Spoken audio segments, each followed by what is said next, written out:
ਖੁਦਾ 'ਚ ਤੁਹਾਡੀ ਸਲਾਮਤੀ ਹੋਵੇ। ਮੈਂ ਨਵੀਦ ਮਸੀਹ। ਇਹ ਪ੍ਰੋਪਰਟੀ ਕੁੱਲ ਇਹਨਾਂ ਦੀ ਇਹ ਬੱਚੇ ਨੇ ਜਿਨ੍ਹਾਂ ਦਾ ਫਿਊਚਰ ਖਰਾਬ ਹੋ ਰਿਹਾ ਹੈ, ਇਸ ਟਾਈਮ ਬੜੀ ਪ੍ਰੋਬਲਮ 'ਚ ਨੇ। ਤੇ ਅੱਗੇ ਕਰਨਾ ਜੀ, ਨਜ਼ਦੀਕ ਕਰਨਾ। ਨਾਮ ਕੀ ਤੁਹਾਡਾ? ਸ਼ਬਾਜ਼। ਇਹ ਸ਼ਬਾਜ਼ ਦੇ ਇੱਥੋਂ ਲੱਗ ਕੇ ਇਹਨਾਂ ਆਪਰੇਸ਼ਨ ਹੋਇਆ। ਕੀ ਮਾਮਲਾ ਹੋਇਆ? ਤੁਸੀਂ ਆਪ ਆਪਣੇ ਜ਼ੁਬਾਨੀ ਪੇਸ਼ ਕਰੋ। ਜੀ ਮੇਰੇ ਢਿੱਡ 'ਚ ਪੀੜ ਹੋਈ ਤੇ ਮੇਰੇ ਨਾੜੀ ਫਟ ਗਈ। ਹਾਂ। ਅੱਛਾ। ਸ਼ੇਖੂਪੁਰ ਲੈ ਕੇ ਉਹਨਾਂ ਜਵਾਬ ਦੇ ਦਿੱਤਾ ਕਿ ਮਰੀਜ਼ ਤੇਰੀ ਲਾਹੌਰ ਲੈ ਗਏ। ਅੱਛਾ ਜੀ। ਫਿਰ ਲਾਹੌਰ ਲੈ ਕੇ ਮਿਓ ਹਸਪਤਾਲ, ਉੱਥੇ ਆਪਰੇਸ਼ਨ ਹੋ ਗਿਆ ਸਰ ਜੀ। ਮਿਓ ਹਸਪਤਾਲ ਆਪਰੇਸ਼ਨ ਹੋਇਆ ਜੀ। ਅੱਛਾ। ਇਹ ਮੇਦੇ ਦੀ ਨਾਲੀ ਫਟੀ ਹੈ? ਹਾਂਜੀ, ਨਾੜੀ ਫਟੀ, ਨਵੀਂ ਪਾਈ ਹੈ। ਨਵੀਂ ਪਾਈ ਹੈ। ਤੇ ਡਾਕਟਰ ਨੇ ਕੀ ਕਿਹਾ ਹੈ? ਉਹਨੇ ਕਿਹਾ ਜੀ ਕੰਮ ਜੇ ਸਾਲ ਪੂਰਾ ਨਹੀਂ ਕਰਨਾ। ਸਾਲ ਪੂਰਾ ਕੰਮ ਨਹੀਂ ਕਰਨਾ। ਤੇ ਕੰਮ ਤੁਸੀਂ ਕੀ ਕਰਦੇ ਸੀ? ਇੱਟਾਂ ਪਾਈਆਂ ਸੀ ਪੱਠੇ, ਮਿੱਟੀ ਦੇ ਕੰਮ ਜੀ। ਪੱਠੇ ਤੇ ਇੱਟਾਂ ਪਾਉਂਦੇ ਸੀ। ਜੀ। ਤੇ ਬੱਚੇ ਜੇ ਛੋਟੇ ਨੇ, ਬੱਚੇ ਜੇ ਸਾਥ ਨਹੀਂ ਦੇ ਸਕਦੇ। ਕਰਦੇ ਨਹੀਂ ਕੰਮ ਜੀ ਵੇਲੇ। ਤੇ ਕਿੰਨੇ ਮਹੀਨੇ ਹੋ ਗਏ ਨੇ ਕੰਮ ਤੁਸੀਂ ਨਹੀਂ ਕਰਨ ਦਾ? 3 ਮਹੀਨੇ ਹੋ ਗਏ, 2.5 2.5-3 ਮਹੀਨੇ ਹੋ ਗਏ ਨਾ ਆਪਰੇਸ਼ਨ ਹੋਏ ਨੂੰ। ਜੀ।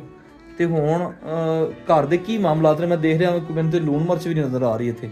ਸ਼ਹਬਾਜ਼ ਮਸੀਹ ਨਾ ਹੈ, 3 ਮਹੀਨਿਆਂ ਤੋਂ ਬਿਮਾਰ ਹੈ ਤੇ ਇਹਦਾ ਆਪਰੇਸ਼ਨ ਹੋਇਆ। ਹੁਣ ਤੇ ਕਾਫੀ ਬਿਹਤਰ, ਜ਼ਖਮ ਤੇ ਬਿਹਤਰ ਹੋ ਗਿਆ, ਲੇਕਿਨ ਅਜੇ ਤੱਕ ਡਾਕਟਰ ਨੇ ਮਨਾ ਕੀਤਾ ਕਿ ਸਾਲ ਪੂਰਾ ਤੂੰ ਕੰਮ ਨਹੀਂ ਕਰ ਸਕਦਾ। ਤੇ ਨਿੱਕੇ ਨਿੱਕੇ ਬੱਚੇ ਨੇ। ਇਹ ਬਾਜੀ ਤੁਸੀਂ ਅਜੇ ਤੱਕ ਇੱਟਾਂ ਪਾ ਰਹੇ ਹੋ ਪੱਠੇ ਤੇ ਜਾ ਕੇ? ਉਥੋਂ ਥੋੜਾ ਬਹੁਤ ਕਰਦੇ ਹੋ ਤੇ ਨਾਲ ਬੱਚੇ ਵੀ ਲੈ ਜਾਂਦੇ ਹੋ? ਕਿਹੜੇ ਕਿਹੜੇ ਨਾਲ ਜਾਂਦੇ ਹੋ? ਇਹ ਦੋਨੋਂ ਨਾਲ ਲੈ ਜਾਂਦੇ ਹੋ। ਤੇ ਮੈਂ ਗੁਜ਼ਾਰਿਸ਼ ਕਰਾਂਗਾ ਜੀ ਇਸ ਦੋਸਤ ਵਾਸਤੇ, ਇਸ ਭਰਾ ਵਾਸਤੇ, ਜ਼ਰੂਰ ਇਹਦੀ ਇਸ ਮੁਸ਼ਕਲ ਦੇ ਵਿੱਚ ਇਹਦਾ ਸਾਥ ਦਿਓ ਤਾਂ ਕਿ ਜਿੰਨੀ ਦੇਰ ਤੱਕ ਇਹ ਠੀਕ ਨਹੀਂ ਹੋ ਜਾਂਦਾ ਅਸੀਂ ਇਹਦੀ ਜ਼ਰੂਰ ਹੈਲਪ ਕਰ ਸਕੀਏ। ਤੇ ਥੋੜਾ ਬਹੁਤ ਟੋਰ ਲੈਂਦੇ ਹੋ? ਥੋੜਾ ਟੋਰ ਲਿਆ ਸਰ ਜੀ। ਪੱਠੇ ਵਾਲੇ ਵੀ ਨਹੀਂ ਦਿੰਦੇ ਪੈਸੇ ਪੂਸੇ। ਉਹ ਕਹਿੰਦੇ ਸਾਡੇ ਪਹਿਲੇ ਪੈਸੇ ਇੰਨੇ ਨੇ। ਕਿੰਨੇ ਪੈਸੇ ਤੁਹਾਡੇ ਪੱਠੇ ਦੇ ਪਹਿਲੇ? 3.5 ਲੱਖ ਰੁਪਏ। 3.5 ਲੱਖ ਰੁਪਏ ਪਹਿਲੇ ਤੁਸੀਂ ਉਹਦੇ ਕੋਲ ਚੁੱਕਿਆ? ਹਾਂਜੀ, ਪਹਿਲੇ ਦੇਣਾ ਤੇ ਉਹ ਦਿੰਦੇ ਨਹੀਂ ਕੋਈ ਪੈਸਾ। ਹੁਣ ਉਹ ਦਿੰਦੇ ਵੀ ਨਹੀਂ? ਆਪਰੇਸ਼ਨ ਤੇ ਵੀ ਉਹਨਾਂ ਕੋਲ ਨਹੀਂ ਦਿੱਤਾ, ਮੰਗਾ ਕੇ ਕੀਤਾ ਜੀ। ਅੱਛਾ ਜੀ। ਅਸੀਂ ਤੁਹਾਡੇ ਵਾਸਤੇ ਦੁਆ ਗੋ ਹਾਂ, ਖੁਦਾ ਤੁਹਾਨੂੰ ਸਾਰਿਆਂ ਨੂੰ ਸੰਭਾਲ ਕੇ ਰੱਖੇ, ਇਸ ਮੁਸੀਬਤ ਚੋਂ ਕੱਢੇ। 3.5 ਲੱਖ ਰੁਪਇਆ ਕਰਜ਼ਾ ਕਹਿ ਰਹੇ ਨੇ।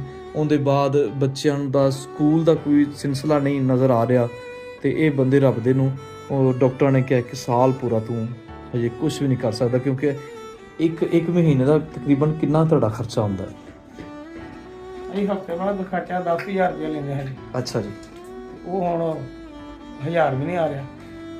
ਉਹਨਾਂ ਨੇ ਸਾਫ਼ ਕਿਹਾ ਕਿ ਤੂੰ ਕੰਮ ਤੇ ਨਹੀਂ ਆਉਂਦਾ ਪਿਆ। ਅੱਜ ਤੇ ਪੈਸੇ ਹੀ ਕਿੱਥੋਂ ਦੇਗੇ? ਭੱਠੇ ਵਾਲਿਆਂ ਨੇ ਇਹ ਕਿਹਾ ਤੁਹਾਨੂੰ? ਹਾਂਜੀ। ਹਾਂ ਵੀ ਕੰਮ ਕਰੋਗੇ ਤੇ ਪੈਸੇ ਮਿਲਣਗੇ। ਹਾਂਜੀ, ਤੁਸੀਂ ਕੰਮ ਤੋਂ ਬਿਮਾਰ, ਪੈਸੇ ਕਿੱਥੋਂ ਦੇ ਜੀਗੇ?